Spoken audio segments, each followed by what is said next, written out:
welcome to the third episode of Spill the Beans, a podcast series specifically for military veterans studying at the Open University. My name is Justin Richardson, a careers and employability consultant working with a Disabled Veterans Scholarship Fund. The theme for today's podcast is around learning how one of our students has succeeded since leaving the military, learning about their story, the barriers they have overcome, and the tips they have for our students. I would therefore like to introduce our guest today, who is Loz Moore, a student at the Open University who is a participant of a Disabled Veterans Scholarship Scheme and who describes himself as a social entrepreneur focused on veteran transition and a co-founder of a construction company, Project RECCE. Lawrence, nice to meet you. Nice to meet you too. First of all, can you tell us a little bit about what you do? Yeah, sure. So it was quite interesting trying to define who I am and how I would label myself. And social entrepreneur was something that one of your colleagues at the Open University said that I may be, and I quite like the ring of it. I think it sort of sits with what I do in terms of the social enterprise I run, Project RECCE. So essentially, Project RECCE is something that was created in order to replicate the pathway into construction that I took after leaving the military. It's got a simple mission, which is to provide a very clear pathway into the industry for any service leaver, regardless of any obstacles that they're facing in their transitional journey. The thing that's unique about it, however, is the way that we provide the wraparound care. We look at mentoring, we look at counselling, we look at creating a large network which our veterans are able to tap into and utilise in order to move forward in their careers. So it's done through a 4-week training program. However, due to the COVID-19 pandemic, we've switched that very quickly onto digital means, and we're currently delivering a course over this 2-week period now, which is being delivered online, but it's actually really successful. We've got a great uptake and a great set of students. Sounds really good, isn't it? It's interesting how you've adapted to the COVID-19 pandemic as well. So could we learn a little about how your journey in actually getting where you are today? So, what kind of journey have you taken since leaving the military? Yeah, sure. So unfortunately, I was diagnosed with post-traumatic stress disorder in 2015 as a cumulative result of the operational tours and the arduous sort of tempo that I experienced during my military time. It's very difficult to balance that with having a personal life, relationships, being a father of 3 children. So ultimately, I picked up sort of some mental health issues along the way. That led me to have to go and seek help, which also meant that I had to leave the military. So it was a bit of a shock to the system, really. I hadn't considered anything other than being a soldier. And so not only was I trying to rebuild my life in terms of mental health, rebuild relationships with my children, try and find a new career as well. And like I said, I just didn't know where to look to start that process. So it was a difficult process. However, now looking back at it, I'm quite grateful that it happened, because ultimately it allowed me to look in myself and understand truly who I am. And that is now forming the basis of what we can do with Project RECCE to help other people in a similar position. What barriers did you particularly face when you left the military, and how did you overcome those? So I mentioned that PTSD was a significant part of my life over that 5-year period. Mental health is something that I don't think ever goes away. It's something that we have to just learn to manage more effectively. So initially, I had to understand what the mental health condition was that I was experiencing. It's very easy to put a label on of PTSD. However, it's very complicated in the sense that what characteristics are shown in one person might not be in another. So it's really trying to understand what's affecting you, what your triggers are, what works for you as terms of recovery, and how to create a methodology of recovery that can support you. So I couldn't find the support in the more mainstream types of therapy that were being offered. So I had to look around myself and I used quite a lot of different sources to develop my own methodology of recovery. And that was something that I developed over a couple of years and ultimately tested on myself. There was that. There was also a lack of finances because I wasn't earning from the military, and because of my mental health condition, I was unable to take meaningful employment. So I really struggled a lot with financial insecurity for several years. There was broken relationships. There was a lack of career direction, as I mentioned, and so there was multiple different areas that I had to try and deal with simultaneously, and that was quite a challenge. But fortunately, I could lean back on a lot of my military training, the resilience that had developed over my military period of service, and use them to provide the strength and guidance in order to overcome the issues. Interesting. So you mentioned about the kind of resilience that you gained from being in the military. I mean, how do you think your skills and experience has been helpful from your time in the military? Oh, absolutely incredible. I mean, any service leaver will have a wealth of experience based upon hundreds of thousands of pounds worth of training and development provided to them by the Ministry of Defence. All the way through your service, from day one until the day you leave, you're being taught how to teach other people, you're being taught about resilience, you know about leadership, you know about planning, you know about execution, you know about maintaining resilience and keeping composure as you move through difficult situations. So all of these excellent transferable skills can be utilized within a future career in whatever industry you choose. And I was able to rely upon them to become quite self-aware, but also to be able to articulate the issues I was facing and therefore what other people were likely to be facing. Mm. So it was all really, really useful stuff, and I do advocate 100%. You know, realizing how much skill and experience any service leaver has. Okay, it sounds really interesting. So, did you access any career support when you left the military at all?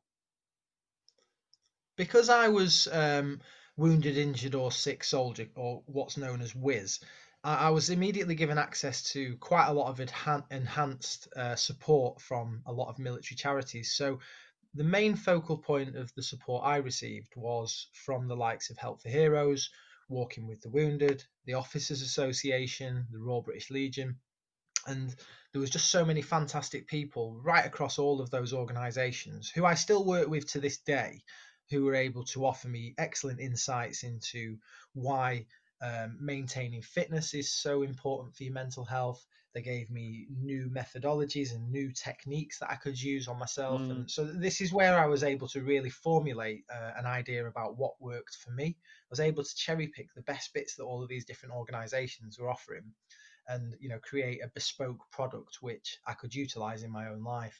So yeah, I've had fantastic support, and so now I'm in a position to be able to give back. That is entirely what I do. I work as an ambassador for Help for Heroes. I work in a similar capacity with Walking with the Wounded.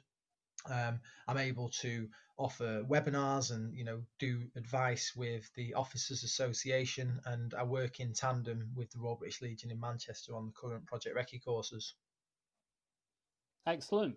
And I noticed social media has played a big part in your career, and I was just wondering how important do you think it has been in helping you develop your career? So I run an essentially online business. The way that we reach our target audience is through social media. It's really important to have a social media presence, and it's kind of counterintuitive to what we've been taught in the military about having personal security.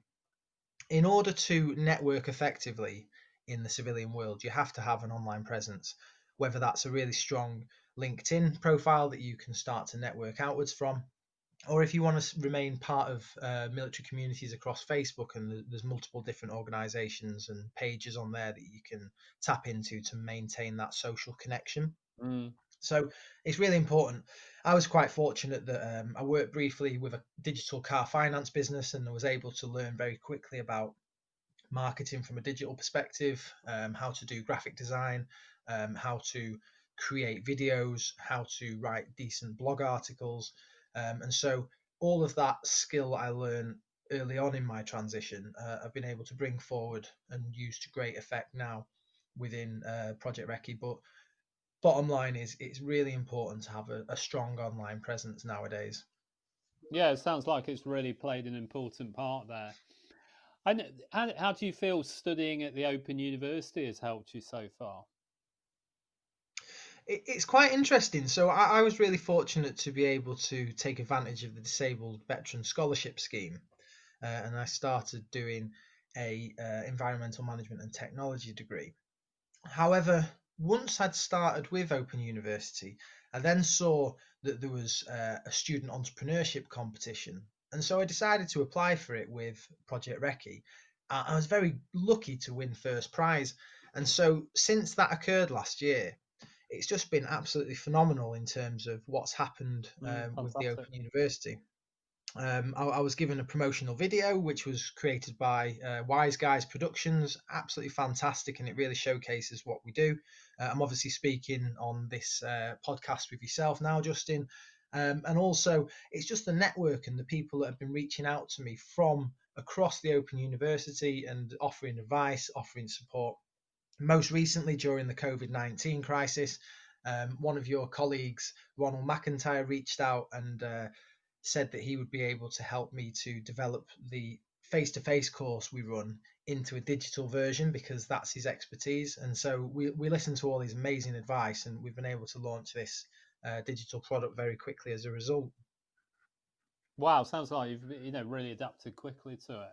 So that leads me on to the next question, really. So that with a lockdown due to coronavirus, how have you tried to make the most of a difficult situation to develop your career? And do you have any tips or advice for our military veterans, with the coronavirus situation at the moment?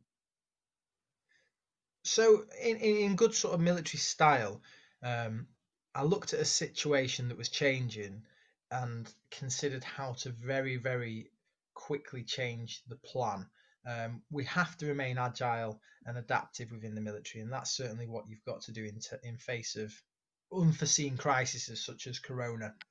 Mm. What we did was we were just finishing up a face-to-face course in Liverpool, and we realised that for the foreseeable future we probably wouldn't be able to do that again, which is why we decided very quickly to write the content of a digital course.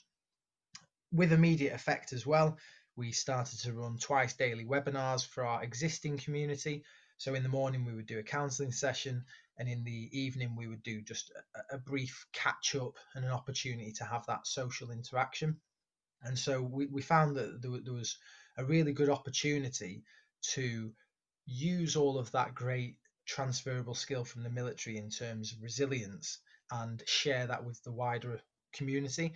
And so we've had great uptake in terms of what we've been delivering during this lockdown. And I think that it's setting the bar in terms of what other organisations should be doing. So if you're thinking about how you can adapt to this current crisis, think about digital means, think about what you can do to support the wider community, and utilise all of that transferable skill to support other people.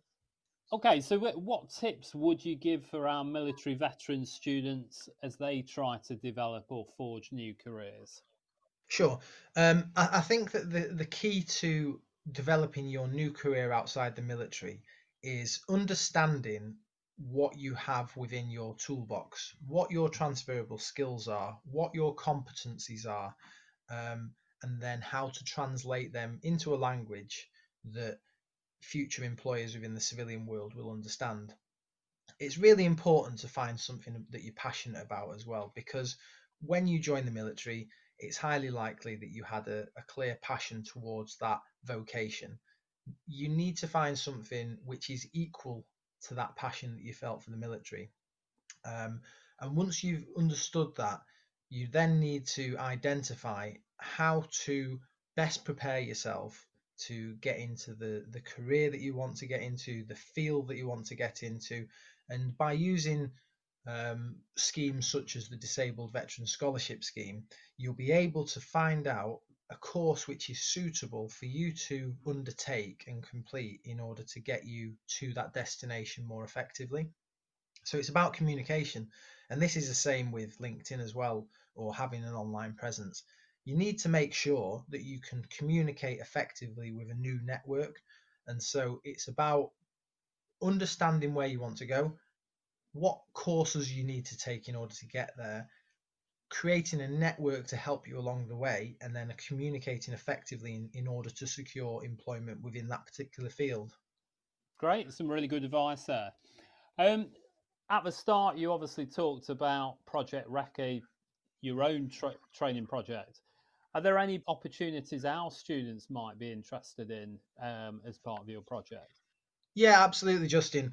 In terms of what we're up to right now, in the current lockdown due to the coronavirus, we are delivering an online course. It's a reduced version of the normal course we'd be delivering. So it's 2 weeks, it's online, it's all delivered on Zoom and various other video conferencing platforms.